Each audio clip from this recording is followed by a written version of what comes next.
Hello दोस्तों, नमस्ते। स्वागत है आपका डिजिटल सिटीजन नेशन में। क्या आपको पता है कि हम जब गूगल पर हमारी वॉइस को सर्च करते हैं तो वह कैसे हमारे वॉइस को शब्दों में बदल देता है।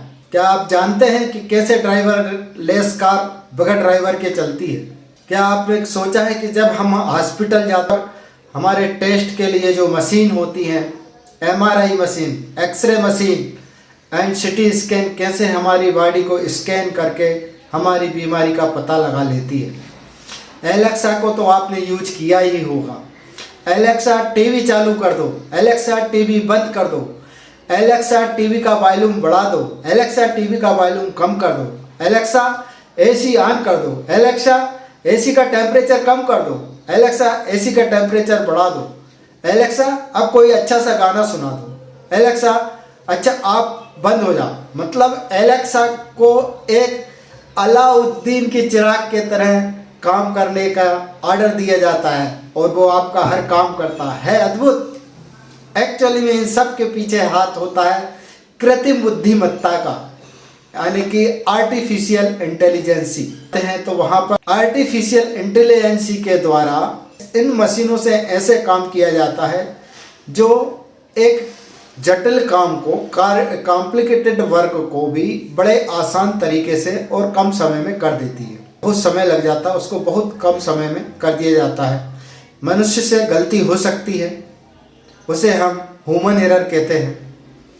तो सवाल ये आता है कि आर्टिफिशियल इंटेलिजेंसी क्या है और ये कैसे काम करती है। एक्चुअल में आर्टिफिशियल इंटेलिजेंसी से ऐसा काम किया जाता है जो बहुत कठिन होता है, जो मानव हाथों से करने के लिए संभव नहीं होता है।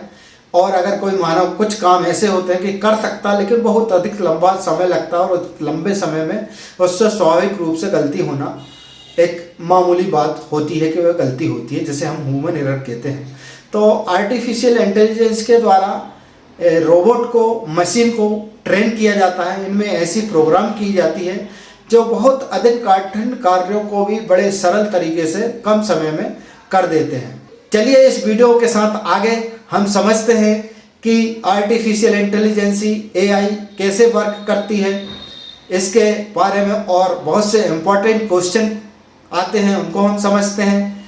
इनके बेनिफिट्स क्या हैं, इनकी एप्लीकेशन क्या है एंड अदर समझते हैं। आगे चलिए। तो दोस्तों AI के बारे में हम आगे बात करें इससे पहले इसका थोड़ा सा इतिहास समझ लेते हैं। सन 1950 में जॉन मैककेथली नाम के अमेरिका के कंप्यूटर इंजीनियर हुए, जिन्होंने वर्ल्ड की फर्स्ट AI कॉन्फ्रेंस में आर्टिफिशियल इंटेलिजेंस नाम का शब्द दिया।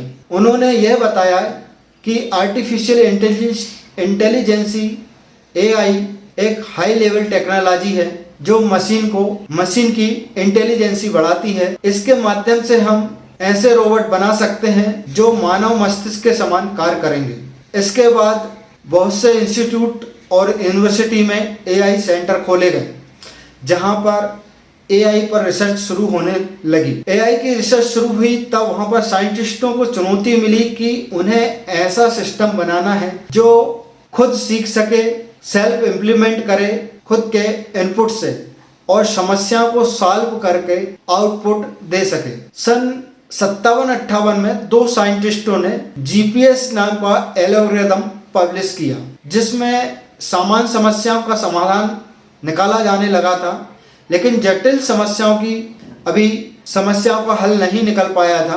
तब लिप्स नाम की लैंग्वेज का इजाद किया और उन्होंने इसको AI में उपयोग किया, जिसका उपयोग आज भी हो रहा है और इन्हें फादर ऑफ AI से पुकारे जाने लगा। इसका लोहा जब माना गया जब IBM के डीप ब्लू सिस्टम ने उस समय के चेस चैंपियन को हरा दिया, तब जापान की इस ओर नजर गई। जापान ने एक योजना बनाई 5th जनरेशन नाम की, जिसमें समय दिया गया इसको डेवलप करने के लिए 10 साल का। ब्रिटेन ने भी इसमें एलिप नाम का एक योजना शुरुआत की। अमेरिका, यूरोपियन यूनियन ने भी इसमें स्प्राइट नाम की एक संस्था शुरू की।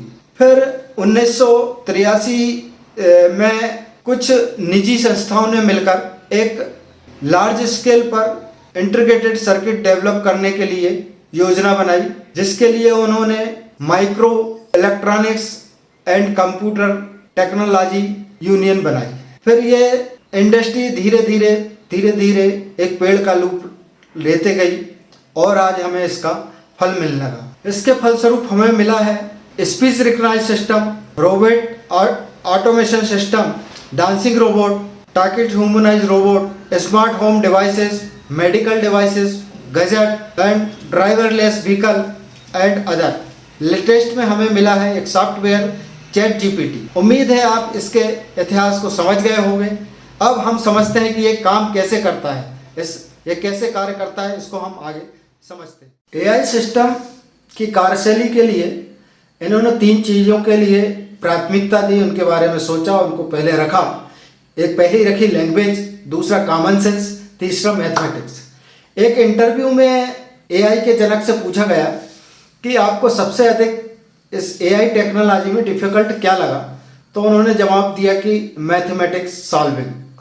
मैथमेटिक्स में इस टाइप का यूज होता है कि इसमें प्रमेय सिद्ध करनी होती है, मतलब थ्योरम को सॉल्व करना होता है। जिन्होंने भी थ्योरम को सॉल्व किया है, मैथमेटिक स्टूडेंट हैं, वो समझ सकते हैं कि एक्चुअली में ये कितनी डिफ़िकल्ट हुआ करती थी। तब इसके बारे में फिर उन्होंने कॉमन सेंस के लिए कहा कि कॉमन सेंस में इसके लिए एक बाइनरी प्रूफ करने पड़ते थे, बाइनरी थ्योरम लगानी पड़ती थी, इस टाइप से उन्होंने बताया। और लिस्टिंग के लिए लैंग्वेज प्रोसेसिंग लैंग्वेज लगती है, लिप्स जिसको बोलते हैं।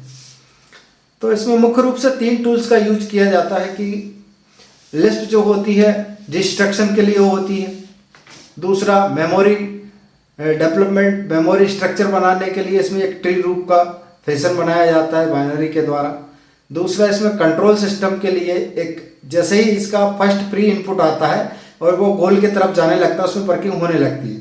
जैसे ही वो फर्स्ट इनपुट के वर्किंग गोल होती है, उसके बैकग्राउंड में एक और वर्किंग सिस्टम काम करने लगता है, जो इनपुट के आने के जो आता है उसको और अच्छे से आगे जो संभावित इसके गोल आ सकते हैं उसके लिए वर्किंग करने लगता है, वो एक अच्छा रिजल्ट दे पाता है, अच्छे गोल। एआई सिस्टम इनपुट के आधार पर कैलकुलेशन करते हैं, जो इसको इनपुट को एनालाइज करते हैं और एक बेहतर आउटपुट को प्रोडिक्ट करते हैं।